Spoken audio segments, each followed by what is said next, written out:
ஞானானந்தமயம் தேவம் நிர்மலஸ்படிகாக்கிருதிம் ஆதாரம் சர்வவித்யானாம் ஹயக்ரீவ உபாஸ்மகே. வணக்கம். ஏஎல்பி ஜோதிடர் உங்கள் லோகநாதன், பெங்களூரிலிருந்து. அட்சய இலக்கணப்பத்தை ஜோதிட முறையில் இந்த வீடியோவில் நம்ம பார்க்கக்கூடிய நிகழ்வானது, நம்மக்கிட்ட ஒரு ஜாதகம் வந்தது.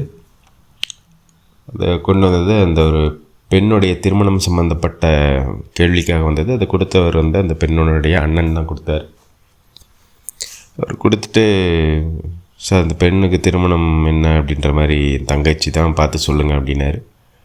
நம்ம பார்த்துட்டு சொன்னோம், சார் நீங்கள் குடும்பம் மொத்தமுமே இந்த பெண்ணுக்கு இந்த படிப்பு படித்த மாப்பிள்ளை தான் பார்ப்பேன்னு பார்த்துட்ருக்கீங்க, அதனாலே நடக்காது சார் அப்படின்ற மாதிரி சொன்னோம்.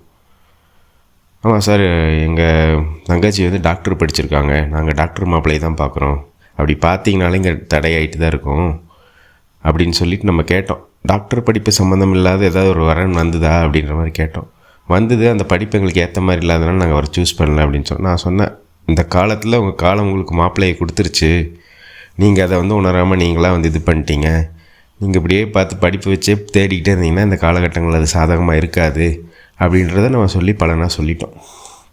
இப்போ நம்ம பலன் சொல்லிட்டோம், அதை நீங்கள் கேட்கவும் மாட்டீங்கன்ற மாதிரியும் நம்ம சொல்லிட்டோம். ஆனால் இது நம்ம எப்படி சொன்னோம் அப்படின்றத நம்ம பார்ப்போம்.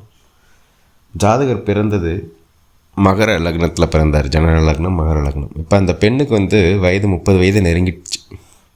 இப்போ இந்த காலகட்டங்களில் அவங்க பயணிச்சுட்டு இருந்த அட்சய லக்னம் இப்போ தான் மேஷ அட்சய லக்னம் துவங்கி போயிட்டுருக்கு.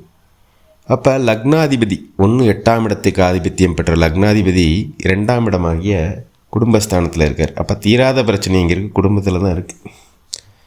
அப்போ இந்த குடும்பத்தோட எதிர்பார்ப்பு என்ன இருக்குன்னா, அந்த 2ஆம் இடம் படிப்பு சார்ந்த எதிர்பார்ப்பு தான் இருக்குது.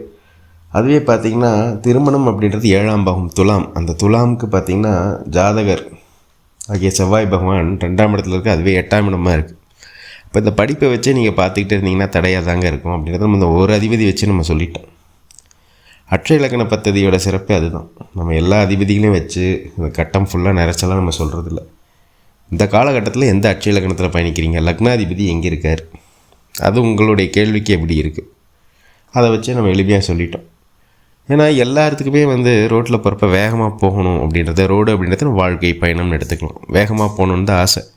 பட் அந்த ரோட்டில் ஒரு சிலருக்கு வேகத்தடை இருக்குது, பேரிகேட் இருக்குது. சிலருக்கு தான் ரோடு ஃப்ரீயாக இருக்குது அந்த காலகட்டங்களில். அப்போ இது ஒரு வேகத்தடைன்னு நம்ம எடுத்துக்கலாம். இப்போ நம்ம வேகமாக போய் அந்த இடத்த கடந்து வண்டியை டாப்பில், அதாவது அதை நிலைக்குலையை செய்ய போகிறோமா, இல்லை இந்த இடத்த புரிஞ்சு பொறுமையாக கடந்து போக போகிறோமா, இந்த நிகழ்வை நமக்கு உணர்த்துறது ஜோதிடம் மட்டும்தான் உணர்த்தும், வேறு எதுவுமே நமக்கு சொல்ல முடியாது. அதனால் நீங்கள் இந்த காலகட்டங்கள் இப்படி பார்க்காதீங்க அப்படின்ற மாதிரி நமக்கு சொல்லியிருக்கோம். ஆனால் இது விடுறதுனால என்ன ஆகும்னா, எதிர்வரும் காலங்கள் எதுவுமே சாதகமாக இல்லை. ஆல்ரெடி அவருக்கு இந்த பெண்ணுக்கு 30 வயசு ஆகிடுச்சு.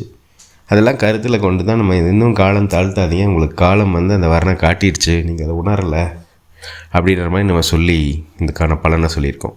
இந்த நேரத்தில் அட்சய இலக்கண பத்தை ஜோதிட முறையை உருவாக்கிய மதிப்பிற்குரிய புதுவுடைமூர்த்தி ஐயா அவர்களுக்கு என்னுடைய மனமார்ந்த நன்றிகளை சொல்லிவிட்டு, நமக்கும் நல்ல சிந்தனை சூழ்நிலை வாய்ப்புகள் அமைய எல்லாம் வல்ல இறைவனை வேண்டிட்டு மீண்டும் ஒரு ஏஎல்பி முறையிலான ஜாதக ஆய்வில் உங்களை சந்திக்கும் வரை உங்களிடமிருந்து விடைபெறுகிறேன். நன்றி, வணக்கம்.